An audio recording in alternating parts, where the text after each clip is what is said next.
I have an example too, where I had a colleague, and something about her, it just irked me, just her presence, being around her.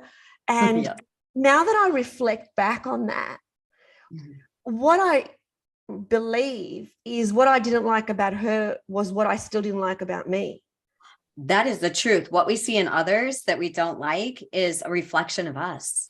Yeah. So she had this thing where she would always talk about how great she was and what a great therapist she was.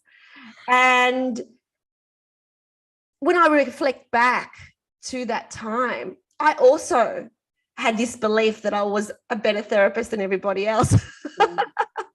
and so and so when I look back at that time, she was displaying what I had in me, what my ego was telling me. My ego was telling me, you're better than everybody else when it comes to therapy. Like, the only way.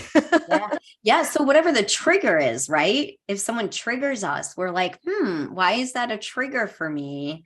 Oh yeah. Maybe there's that mirroring.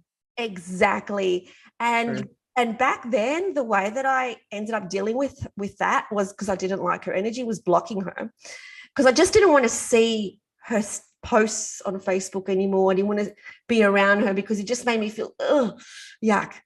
But now, the way that I see things now, because that's where I was then, is like, in order for me not to be in that energy, I needed to just block that energy.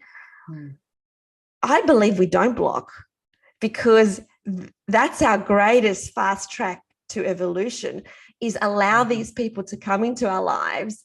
And if we are really learning and evolving, we won't be triggered. But if we are triggered, that's a greatest gift of all, to find out, well, what's still inside me that I'm still so bothered by this person. And so Love it.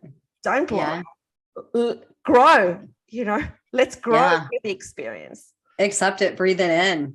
Right? Yeah, exactly. So interesting. The other thing I realized, I'm taking this emotional intelligence course, and actually I'm training right now. I was coaching it. And what I realized and what came up for me is, even though I work really, really hard at being non-judgmental, we as humans, our ego minds are judgmental. I don't care who you are, unless maybe you're Jesus or Gandhi or Buddha. And I even think they probably struggled with it because they had the human ego. And it's typical for us to immediately judge. And the important part is that we step back away from it and we say, there's no judgment here. Like, we don't get to judge. We're not the ones to judge. But it does come up, right? And then you have to step away from it and be like, no, I love these people. I love I love who they are. And how do I see them in a really loving way? Because it always happens, right? It just sometimes it's working through it where it's not as long as being a judgmental with everyone. Yeah, it always happens because it's part of the human ego, and it's part of this whole belief in separation, that I am separate to you and I need to protect my identity, and I need to know where my identity fits in the social hierarchy. So I'm either less than or better than someone else, because we're in a hierarchy. That's what the ego believes. But we know that that's not the case. But also, I think it's important that when we see ourselves judging, that we actually be okay with the fact that we did, in the sense that don't judge ourselves for judging. Because then that's the spiritual ego. The spiritual ego comes in through the back door, and will always use spirituality to have a once up and say, you see, you're still judging. Don't judge. That's not very enlightened of you. And on top of that, what I realize is people that judge others, more the judgmental, they're very judgmental about themselves. Totally. So it's an inner reflection, right? Totally. They don't feel good enough. Yeah. When I used to see weight loss clients, and I had, a lot of very large women, they were the ones that were the most judgmental about body image. And how can that person wear, those clothes when you can clearly see they shouldn't be wearing them, Totally. But the real superpower is in seeing the judgment, because we can, the first stage is we're unconscious to it. We're judging. We don't know we're judging. We just think it's the truth. But the next stage is, hey, I'm judging. And therefore, when you see that you're actually judging that person, is to be aware of it. When you're aware of it, it's going to dissolve. Yeah. But without judging yourself for judging. Right. Yeah. Don't judge yourself. Say, I'm human. I do have a human ego.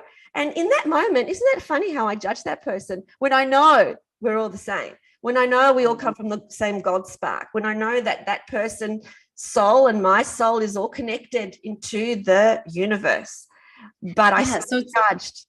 Right. And so it's being aware of those people that do like kind of trigger you, or that you have in your life, or you see at the grocery store that feels, you feel that energy, right? And then it's about not judging and loving, and realize that they're there for a reason, and you get to learn something from it.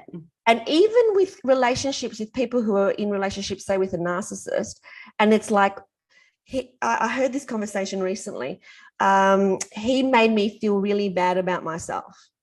Well, he can't make you feel bad about yourself, no matter how he treated you, because you felt that about yourself in order to allow another human to treat you that way. So this person has given you a gift, because now maybe you're going to consider self-worth.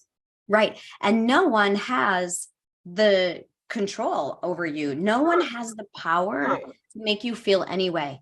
Like no one is that powerful to make you ever feel any way at all. Yeah. And that's why, exactly, Caryn. And that's why on Insta, there's a lot of posts about narcissism, about these are the red flags and these are the green flags. They really irk me, those posts, because all these people are playing a beautiful role. They play a role. I know that it's impossible for any narcissist to come into my life and have any relationship with me, because I don't allow that kind of energy. So if you allow that kind of energy, there needs to be self-reflection. Is, well, why do you think that you deserve to be treated like that? And so if that person has come into your life, it's an opportunity to really do some self-reflection and think, okay, what do I really believe is my worth? Thanks for watching. We hope you loved it. And if you did, please like this video and subscribe to the channel. And remember, always connect to your truest essence. And choose love. We'll see you next time.